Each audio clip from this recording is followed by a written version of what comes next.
Hi YouTube, this is Jazzy. Um, I came on here today to tell you about the class I went to today. I went to a class. It was called the Abby Brown Soap Artesian. It's a shop here in Chicago. And I went there because I wanted to take a class on cold process soaping. And it's real hard here in Chicago to find classes. I searched and I searched and I searched, and for the life of me, I could not find a class. So some kind of way during Google, I came across this for the Navy Pier, and it had Abby Brown Soap Artesian. So I went to her site, and on her site, it has classes. Every time I tried to go into classes, they were always full for some reason or another. I couldn't get to the class. So a couple days ago, I had called, and the class was full, and I was on a wait list. And thankfully, a spot opened up.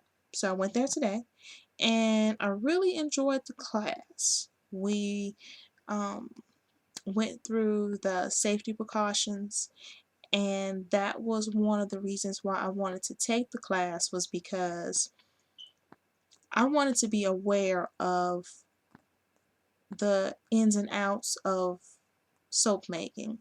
I didn't just want to go by what I was seeing on YouTube, and most of the ladies on YouTube have been making soap for years.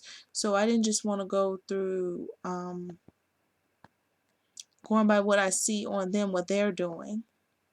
So I was looking for class, and I came across hers, and it is a really nice shop. You go into the shop, and the class is also in there, and it smells, I can't even describe the smells. It smells so good.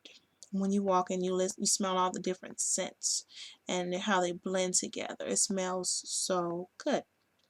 So the owner of Abby Brown, she teaches the class, and she goes through, like I said, the safety precautions, what you need to have. She was really thorough, and she also gave us a handout for some things that we got to know about soap making. And then we got to make soap. We made 3 kinds of soap. We made a mango soap, a coffee soap, and I think she said the other scent was like a wood smell. And even though with us just making those 3 batches of soaps, when the scents interacted, or the essential oils, or anything that was put in, when it interacted with it, you were, each mixture, as you were mixing it, it didn't all mix. I guess because of the essential oils, it did not all mix. I don't even know if I'm putting this right. Some of it mixed quicker, or what was that term she used? Traced quicker. Some of them took a little bit longer. So I was able to actually see what I would be looking for when I start trying to make cold process soap on my own. So if you're here in Chicago, that's a place to go. You can just Google Abby Brown, and the site will appear in Google. And or if you're just here in Chicago and you want to go to some place where you know they make good quality soap and you wanted to buy some, so just Google that, and you'll be able to find her shop. I'll probably have the in the description below, probably have a link to her site, but it was a great thing. So when we were there, this is one of the free samples that I got.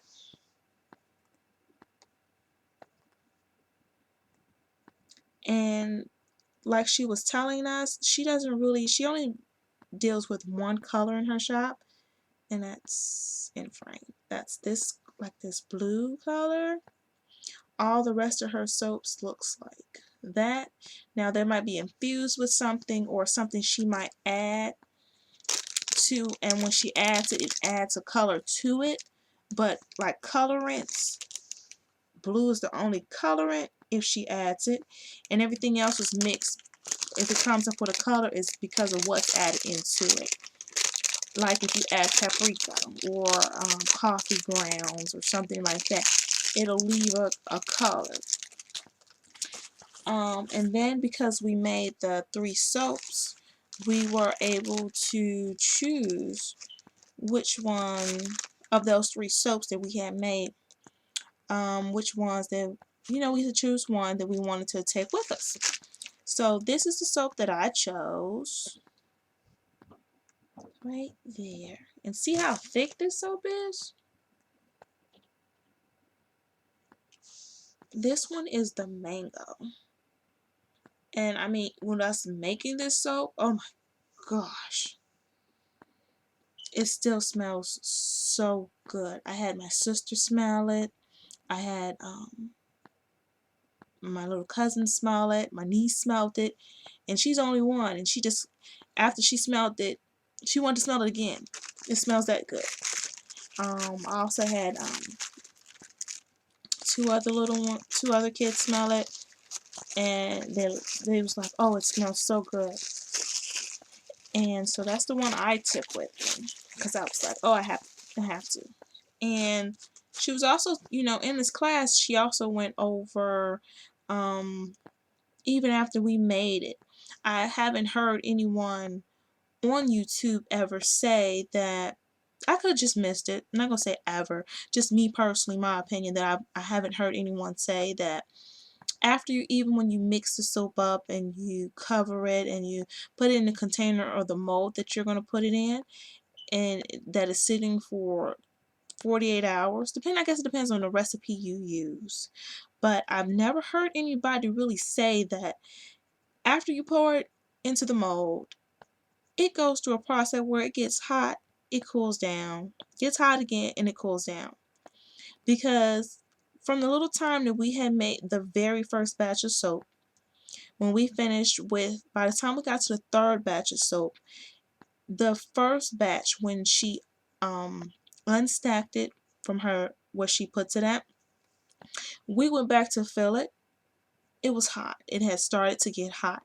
And I've never really heard anyone say with the cold processed soap, when you're making it and it's sitting so that it can start to cure and get, well, not cure, will get hard with right after you make it, it starts to feel hot. Now when we poured it, it didn't feel hot at all. But when we went back to it after we made the 3rd batch of soap, it was, you put your hands on it, you felt the temperature, and you felt, even with the 2nd batch of soap, you felt a little warm, but with the very first thing of soap, you felt it. You felt the heat on it. And that turns out that's from the lye.